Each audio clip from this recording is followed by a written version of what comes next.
satu cara paling gampang untuk menjaga daya tahan tubuh, ya rajin konsumsi buah yang kaya kandungan vitamin dan mineral. Teman-teman sukanya makan buah apa nih?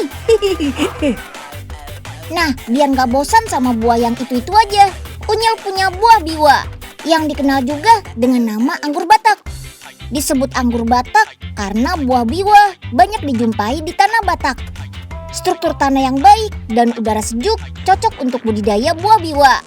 Aslinya sih buah biwa yang disebut lokat dalam bahasa Inggris ini berasal dari Tiongkok. Buah biwa kaya kandungan vitamin C yang bagus untuk meningkatkan daya tahan tubuh kita. Karena organik, buah-buah ini juga harus dibungkus plastik ya, biar nggak dihinggapi lalat buah. Selain bisa dimakan langsung, buah biwa juga sudah banyak olahannya. Salah satunya dibuat selai untuk teman makan roti. Selai buah biwa ini adalah salah satu produk unggulan dari Tanah Karo yang sudah ada sejak lama. Dijamin pas banget buat pelengkap sarapan roti saat pagi. Unyil masih punya nih kisah tentang buah yang lainnya yang bisa bikin kita sehat. Selengkapnya di episode hari ini ya. Yuk kita kemon!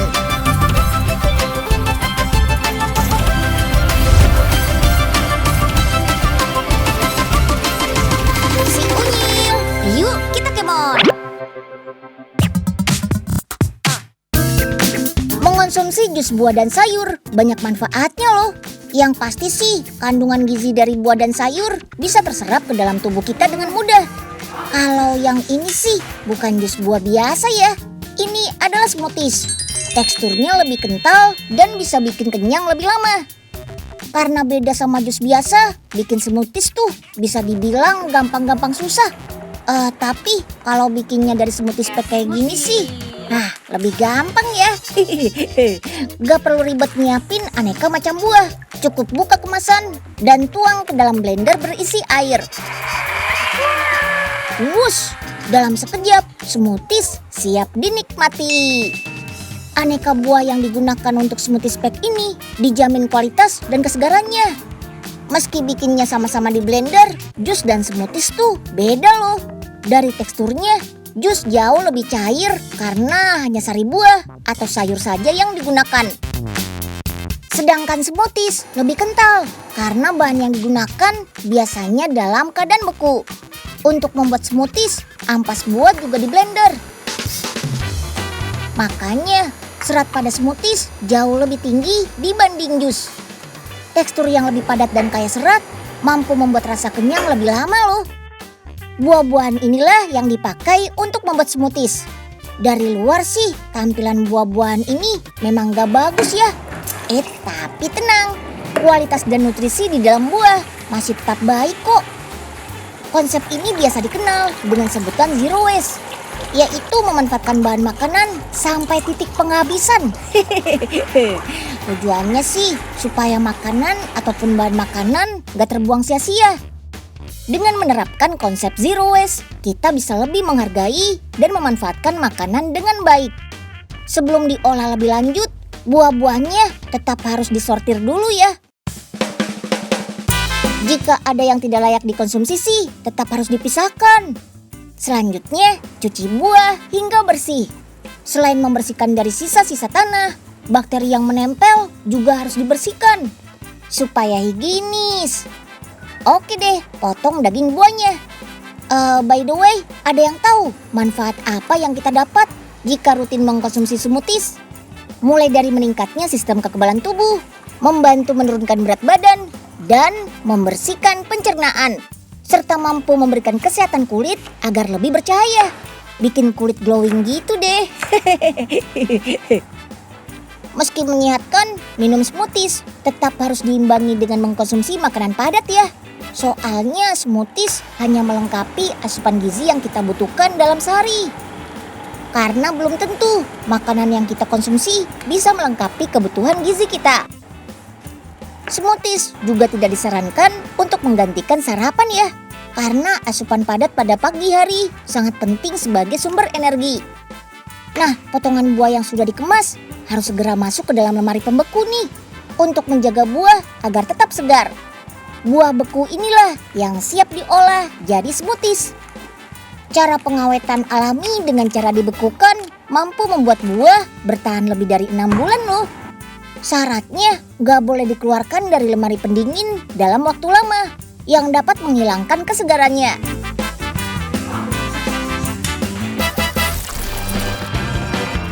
Blender atau mesin pelumat merupakan alat elektronik berupa wadah yang dilengkapi pisau berputar dan bisa digunakan untuk mengaduk, mencampur, atau melunakkan bahan makanan. Pabrik blender ini terletak di Sidoarjo, Jawa Timur. Karena sudah terkenal sebagai produsen perabot kebutuhan rumah tangga, blender buatan pabrik ini dijamin berkualitas deh.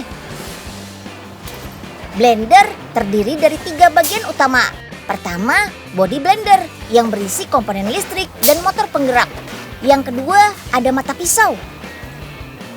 Dan ketiga, adalah glass container atau wadah. Sekarang pasang dinamonya untuk mengubah energi listrik menjadi energi gerak sehingga mata pisau dapat berputar. Setelah terpasang, pastikan blender bisa berfungsi dengan baik.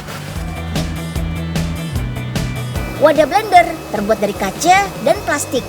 Untuk melumatkan bumbu dapur biasanya menggunakan bahan kaca karena lebih mudah dibersihkan dan tidak meninggalkan bekas warna bumbu pada wadah. Sekarang bagian pencetakan wadah blender yang terbuat dari plastik nih. Bahan bakunya adalah polikarbonat yang anti pecah dan aman untuk makanan alias food grade. Dalam satu hari pabrik ini bisa memproduksi 2.600 unit blender untuk dipasarkan ke seluruh Indonesia.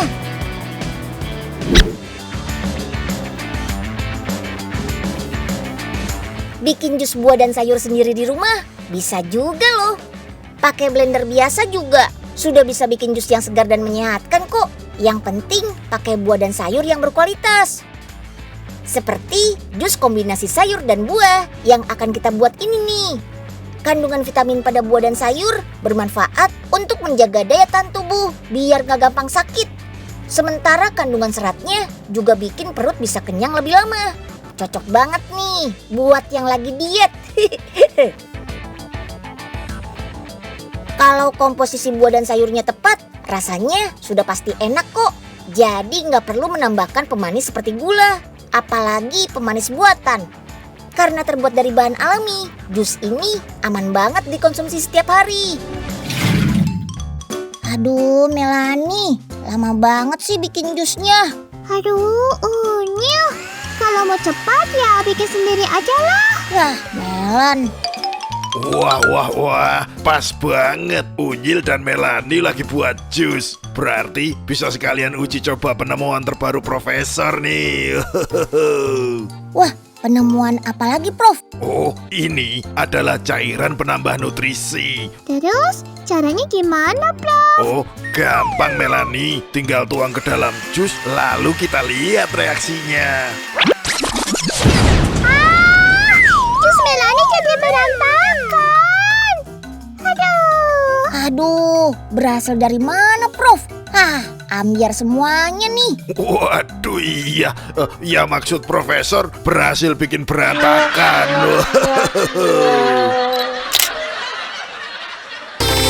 Yuk, kita kemon.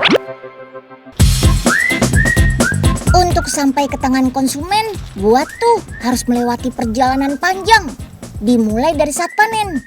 Di Indonesia sih, biasanya panen buah masih dilakukan secara manual. Tapi beda nih di Jepang. Panen buah stroberinya pakai robot. Wih. Berrybot atau robot pemetik buah stroberi ini dibuat salah satu perusahaan besar pembuat mesin pertanian Jepang. Robot yang mampu bekerja selama 24 jam ini dikembangkan untuk membantu meringankan pekerjaan para petani. Ada 2 jenis tipe Berrybot yang dapat digunakan sesuai dengan kebutuhan petani. Untuk lahan yang tidak terlalu luas, bisa menggunakan robot yang menetap agar tidak memakan banyak tempat. Pohon-pohon stroberinya ditanam pada pot yang menggunakan rel. Atur rel secara otomatis, sehingga akan terus bergerak secara bergantian menuju Berrybot. Dan nantinya akan dialiri air, penyemprotan anti hama, hingga proses panen. Sedangkan untuk lahan yang cukup luas, dapat menggunakan robot yang dapat bergerak mengelilingi tanaman stroberinya. Robot akan memanen buah stroberi sesuai dengan kriteria kita loh. Mau buah yang setengah matang atau buah dengan ukuran yang besar, tenang, semua bisa kita atur. Nah, biar nggak salah petik, robot dilengkapi dengan sensor kamera yang berfungsi untuk membaca tingkat kematangan buah dan menghitung jarak antar buah yang akan dipetik. Sambil memetik, robot akan menahan tangkal buah stroberinya dan meletakkannya pada wadah yang telah tersedia. Setiap pemetikan satu buah stroberi, robot membutuhkan waktu 8 detik untuk membaca kriteria buah yang dimaksud.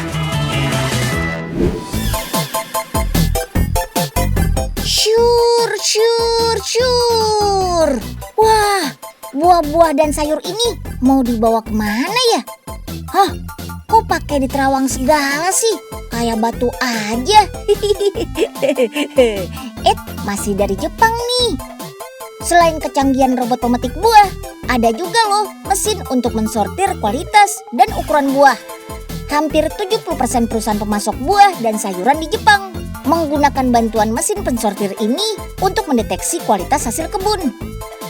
Dari perkebunan buah dan sayuran diperiksa dan disortir sesuai standar kebutuhan pasar atau konsumen, sehingga membuat Jepang sebagai pemasok terbaik untuk hasil perkebunan dan pertaniannya.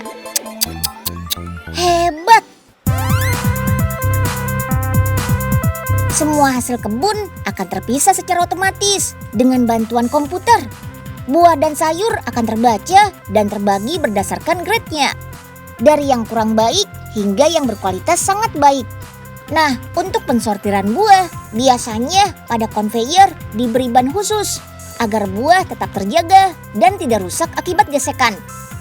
Ada teknologi sensornya juga loh. Semua akan terdeteksi berdasarkan tingkatan warna, ukuran, bentuk, dan kerusakan pada produk. Tidak hanya bagian luarnya saja. Bagian dalam buah dan sayuran ini juga dapat terdeteksi loh.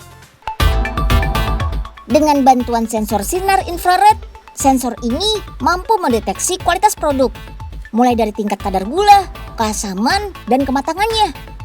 Semuanya merupakan syarat standarisasi dalam industri pengolahan makanan Jepang yang wajib diketahui. Unyil bukti nih, kalau mesin pensortir ini nggak bohong. Buah apel yang telah tersortir kita potong nih untuk melihat kualitas pada bagian dalamnya. Tuh lihat, daging buahnya berwarna coklat untuk buah dengan kualitas yang kurang baik. Sedangkan kualitas yang baik, daging buahnya putih bersih.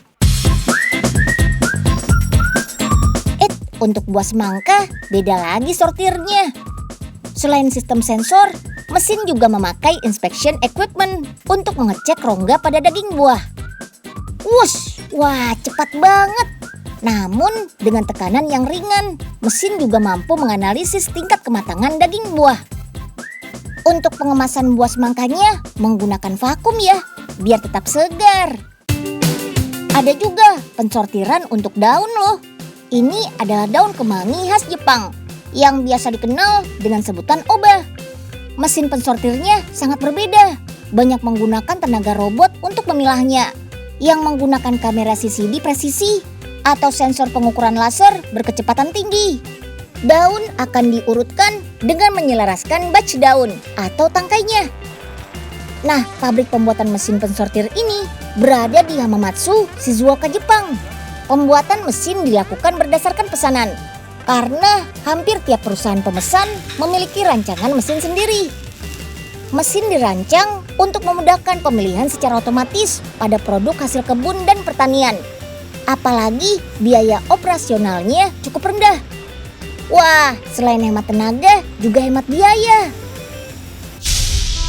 Oga, Ayah mau beli stroberinya nih. Berapa duit ini? Buat Po Ipe, Oga kasih diskon deh. Lah, ini ngapa ini buahnya? Pada banyak begini. Emang buah zaman now gitu bentuknya. Masa nggak tahu sih? Alah, banyak banget alasannya. Iya, yang tuh stroberinya bagus tuh. Wih, cakep banget ini ya. Nyil, Empo borong semua ya stroberinya. Wah, iya po, silakan. Makasih ya, Nyil. Pak Oga, nitip dagangan Unyil ya. Unyil mau ngambil buah stroberinya lagi nih, Pak. Oh, siap, Den. Beres sama Pak Oga. Oke, terima kasih ya, Pak. Kok bisa ya buahnya Den Unyil lebih seger gini? Jangan-jangan dipakein yang enggak nih. Harus dicek deh. Kita nggak boleh kalah dong ya dengan kemajuan teknologi di Jepang. Nih, Unyil mau kenalin dengan alat pengawet buah dan sayur. Dengan alat ini, buah dan sayur jadi gak gampang busuk. Wah, kayak apa ya cara kerjanya? Yuk, kita kemon.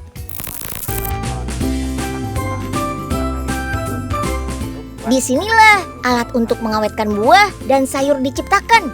Alat ini bernama Mexzone, kependekan dari Integrated Machine Based on Ultrasonic Ozone and Edible Coating.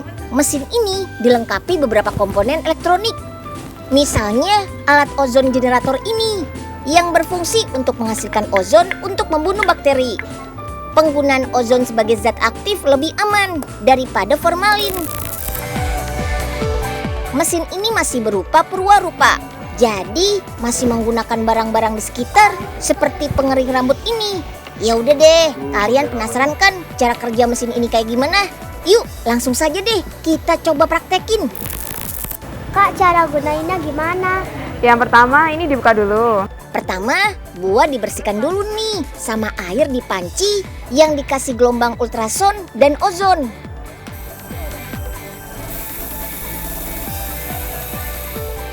Dengan frekuensi yang tepat, gelombang ultrason bisa bermanfaat sebagai pembunuh bakteri. Ditambah lagi dengan bantuan ozon yang dilarutkan ke dalam air. Pemberian zat ozon dapat membunuh mikroorganisme yang menyebabkan pembusukan pada buah dan sayur, seperti bakteri dan jamur.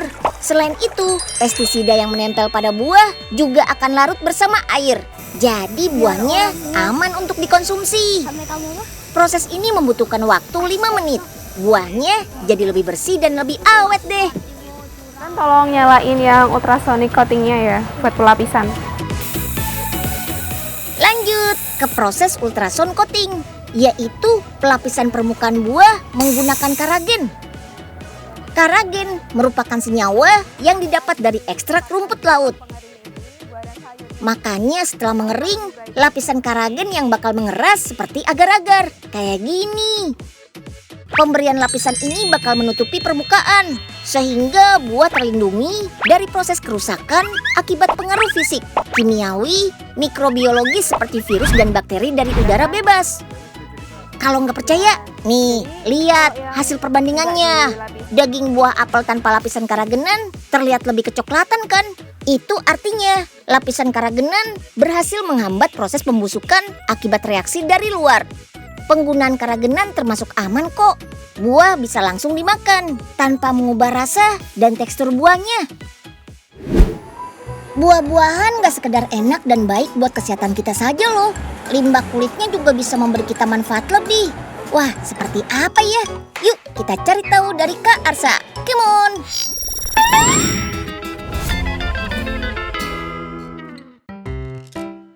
Kak Arsa, jeruk sebanyak ini mau dibikin apa sih, Kak? Mau Kak Arsa bikin puding, Nyil, buat dibagi-bagiin sama teman-teman yang lain. Iya, makasih ya Nyil, udah mau bantuin ngupas jeruk sebanyak ini. Sama-sama, Kak. Oh iya, ini kulit jeruknya Unyil buang kemana ya, Kak? Jangan dibuang, Nyil, disimpan aja. Mau Kak Arsa bikin jadi ekoenzim. Wah, cairan serbaguna yang biasa dipakai buat bersih-bersih rumah itu ya, Kak? Iya, bisa buat mencuci baju, mencuci bahan pangan, bersihin lantai. Sama buat ngusir hama dan pupuk juga, Nyil. Cara bikinnya gampang loh. Pertama, siapkan dulu bahan-bahannya. Untuk membuat ekoenzim, kita membutuhkan 500 ml air, 50 gram gula merah, 150 gram kulit buah. Selain kulit jeruk, bisa memakai kulit buah apel, kulit buah mangga, atau kulit buah segar lainnya. Pastikan perbandingan jumlah sampah organik, gula merah, dan air adalah 3:1:10 ya. Tinggal masukin deh semua bahan ke dalam wadah plastik berukuran 1 liter. Aduk perlahan semua bahan biar tercampur rata. Kalau sudah, tinggal disimpan di tempat dingin dan kering. Dan fermentasi selama 3 bulan. Makanya, wadahnya jangan diisi sampai penuh ya. Karena proses fermentasi akan menghasilkan gas. Nah, warna ideal ekoenzim yang sudah jadi adalah coklat gelap. Kalau udah gini, tinggal dipakai aja deh. Bisa dengan cara ditambahkan dalam air rendaman, disemprotkan, atau dispray secukupnya. Wih, keren banget. Terima kasih ya Karsa infonya. Sama-sama Unyil, semoga bermanfaat juga nih buat teman-teman di rumah. Lumayan kan, bisa lebih hemat dan mengurangi sampah dapur juga. Oh iya, ekoenzim ini juga lebih ramah lingkungan loh. Kan kalau buminya sehat, kitanya juga jadi bahagia. Yuk, kita kemon. Rajin mengkonsumsi buah memang bisa menjadi salah satu cara untuk menjaga kesehatan. Tapi yang paling penting sih, teman-teman harus patuhi protokol kesehatan ya. Kalau lagi di luar rumah, pastikan jaga jarak dengan orang lain minimal 1,5 meter. Oke, sekian dulu episode Si Unyil hari ini. Sampai jumpa besok.